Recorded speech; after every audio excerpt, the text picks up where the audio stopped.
Sho'rchi tumanida joylashgan tarixiy va tabiiy maskan 1000 yillik tut daraxtlari hududi viloyatimizning diqqatga sazovor joylaridan biri hisoblanadi.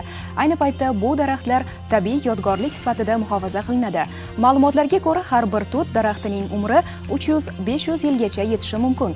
Ammo bu maskandagi tut daraxtlarining ayrimlari 1000 yildan ziyod vaqtdan beri mavjudligi aytiladi.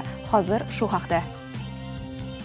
Sho'rchi tumanida joylashgan 1000 yillik tut daraxtlari hududi aytish mumkinki, tabiat va tarix uyg'unlashgan noyob maskanlardan biri. Mahalliy aholi orasida bo'tabozlar nomi bilan mashhur bo'lgan ushbu hudud haqida turli rivoyatlar mavjud. Aytishlaricha, qadimda bu yerda dam olish uchun to'xtagan karvondagi tuya bolalaridan biri halok bo'ladi. Keyinchalik tuyalar o'tirgan joyda 7 tut daraxti o'sib chiqqan deya hikoya qilishadi mahalla nuroniylari.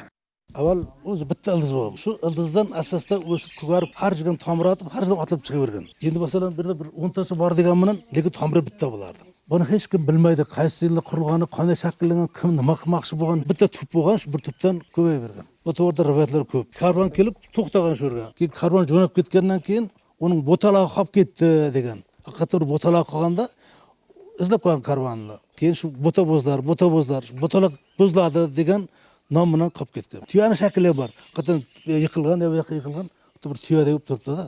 Ushbu daraxtlar nafaqat o'zining ko'rinishi, balki yashash davri bilan ham ahamiyatli.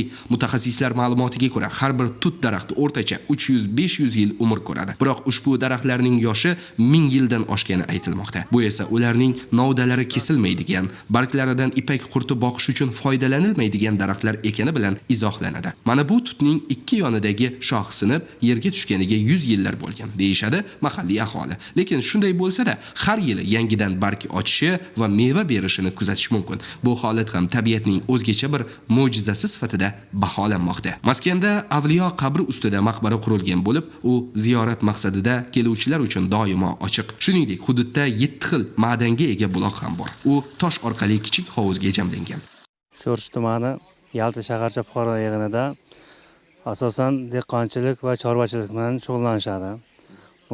Yana qo'shimcha mahallamizda ziyoratgohlar ham bor. Bu ziyoratgohlarning bittasi Bo'tabozor ziyoratgohi bor. Bu ziyoratgohda hozirgi kunda ziyoratchilar kengaygani sababli mavjud 7 buloq atrofida toshdan hovuzlar qilindi va maqbaralar ta'mirlandi. Yo'llar betonlandi. Natijada sayyohlar oqimi juda ko'paydi. Nafaqat viloyatimizdan, qo'shni viloyatlardan ham kelishyapti. Ayniqsa chet eldan ziyoratchilar ham oqimi ko'payyapti. Hozirda bu joy nafaqat ziyoratgoh, balki ekologik va etnoturizm yo'nalishidagi muhim manzillardan biriga aylangan.